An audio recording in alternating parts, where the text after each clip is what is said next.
namanya juga tanah sama tata ruang, termasuk tata ruang gedung Ainus itu kan harus saya laporkan juga kan, termasuk tata ruang gedung mana kamu, dari mana kamu keluar?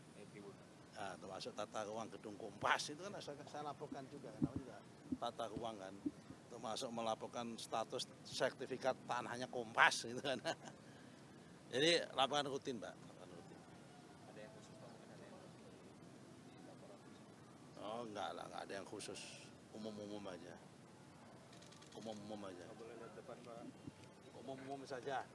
Terus kemarin Lapor habis soal- ke Kejagung apa saja, apakah termasuk dilaporkan ke Pak Prabowo hari ini? Yang tadi, Iya. yang Kejagung kan kita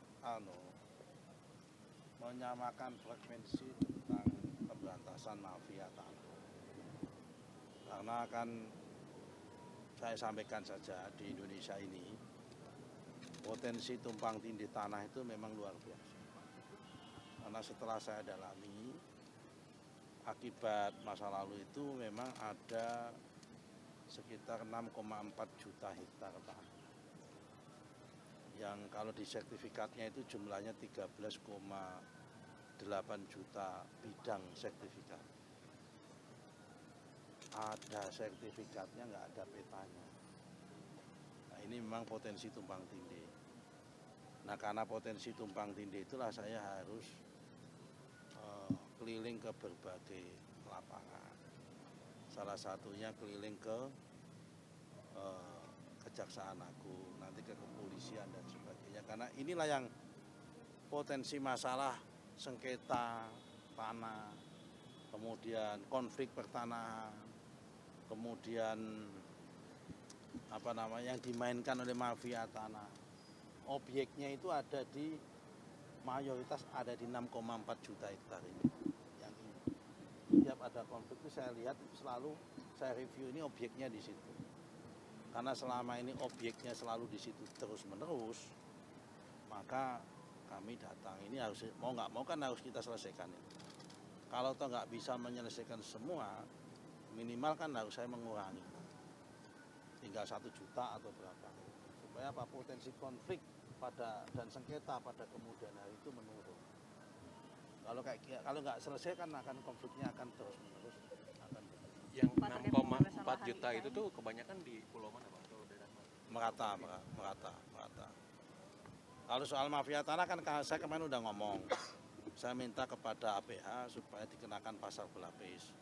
Tidak hanya tidak pidana umum atau tidak pidana korupsi, tapi kan TPPU-nya itu untuk efek jerahnya. Pak, terkait pembebasan lahan di IKN tuh sejauh ini sekitar apa Pak? Kalau IKN kan kewenangannya IKN, otoritas IKN. Kalau di sekitar IKN yang menopang di luar wilayah IKN itu kewenangan kita. Nah, itu kita bebaskan, kita perkenalkan sesuai dengan tingkat kebutuhan. Misal ada kebutuhan pembangunan bandara, kebutuhan pembangunan apa dan sebagainya. Tapi di PPU di Pasir Penajam Utara kami sudah siapkan outstanding sekitar 3.100 hektar. Itu untuk kepentingan saya serahkan kepada Bank Tanah untuk menopang kepentingan logistik IKN mendatang.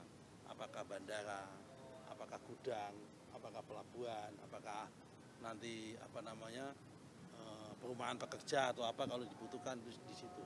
Yang di luar sekitar area IKN. Bukan di kawasan IKN tapi di luar area IKN.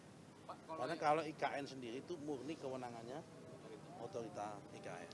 Pak, yang sebelumnya kan ada 2087 hektar Pak yang dibilang bermasalah di IKN Pak. Itu termasuk untuk lahan tol sama bandara Pak.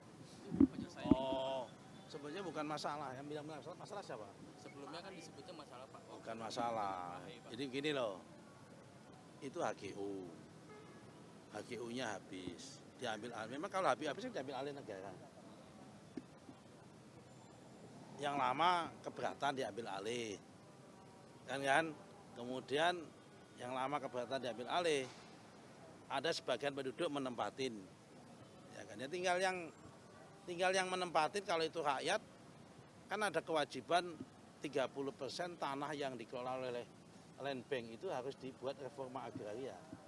Jadi orang yang menempati, yang katakanlah orang yang sudah lama menempati di situ, yang mengklaim di situ, tinggal diatur dikasih bagian dilegalisasi untuk land reform atau land pembagian land reform. Land reform ada dua strategi kan, dikasih tanah atau mereka yang udah kadung menduduki dilegalisasi.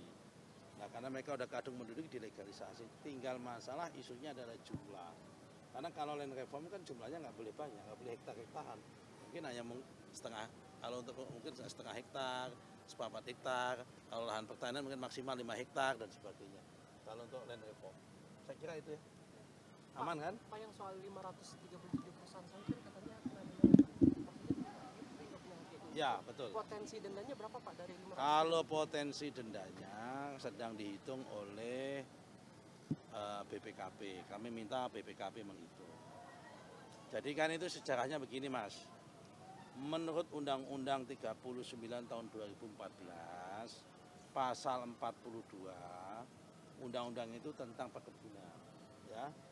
Orang yang boleh berbudidaya menanam tanaman perkebunan itu adalah orang yang mempunyai izin usaha perkebunan dan atau hak atas tanah. Pada tanggal 27 Oktober tahun 2016, pasal ini dibatalkan oleh Mahkamah Konstitusi. Yang kemudian berubah menjadi kalimat dan atau menjadi dan. Ataunya dihapus. Karena dan ataunya berubah menjadi dan, maka berarti setiap yang menanam kelapa sawit yang budidaya itu harus satu punya IUP perkebunan, satu punya HGU. Nah, akibat putusan itu ada 537 perusahaan kelapa sawit yang tidak punya HGU. Berarti sejak tahun 2017, 18, 19, 20, 21, 22, 23, 24, ya kan? Selama 8 tahun ya. Selama 8 tahun yang bersangkutan itu menanam di atas tanah negara tanpa izin. Nah, ini yang lagi saya konsultasikan kepada Jaksa Agung. Apakah orang menanam di atas tanah negara?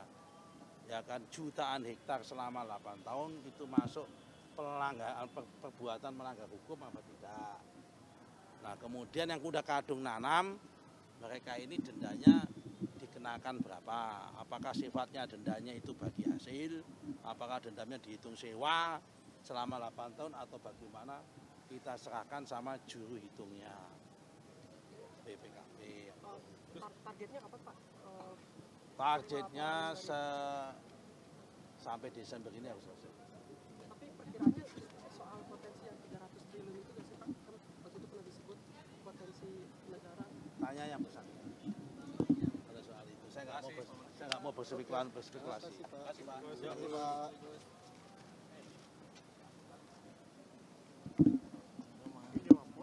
Iya nih, bantuin jawab pos banyak banget Mike.